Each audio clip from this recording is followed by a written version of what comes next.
Put your hands behind your back. Put your hands behind your back now. Put your hands behind your back. Nyshawn Beckham was tased as she sat on the ground with her hands behind her back in October of 2016. It's the first time we're seeing this footage. It all started with Beckham and her husband accused of trespassing. I'm telling you right now. I'm telling you one more time. You have to leave. The couple outside a relative's home looking for their children, apparently involved in a custody dispute. Nyshawn Beckham wrestled to the ground and eventually tased. Her husband's head slammed to the pavement. All at the hand of LMPD officer Gregory Satterley. Why these officers, such as Officer Satterley, are not being charged with crimes? David Johnson represented the Beckhams. Prosecutors dropped all charges and the city paid the couple a $50,000 settlement to avoid a lawsuit for wrongful arrest and excessive force. But what does surprise me is how this officer still had a job after the initial encounter with my client. In fact, nothing happened to Satterley as the case was reviewed internally by LMPD.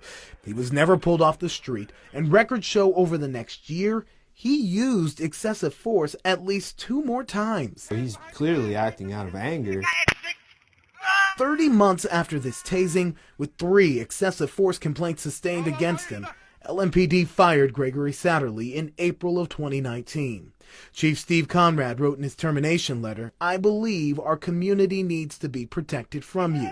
Get on the ground now! But Conrad did not do the one thing that would have stopped him from getting another policing job in the state, and that's going after his Peace Officer Professional Standards, or POPS, certification.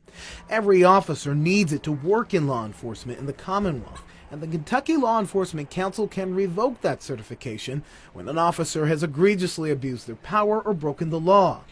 LMPD never reported Satterley to the state. Quote, "At the time of former Officer Gregory Satterley's termination, there was no statutory regulation to take any action regarding his POP certification," a spokesman said. That statute changed in June. It was changed because we just had rogue police officers that were bouncing from one agency to another that were allowed to police and didn't need to be policing in our communities. House Bill 191 now requires police agencies to report terminations to KLEC for misconduct and, perhaps more importantly, officers who resign or retire in the middle of an investigation.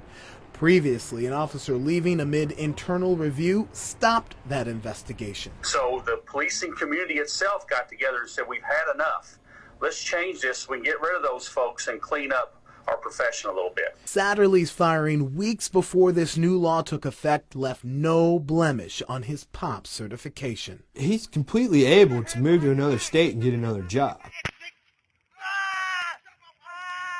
No, he should never be an officer. He should never have been an officer after the case with my client. And, I think that Chief Conrad should answer for this.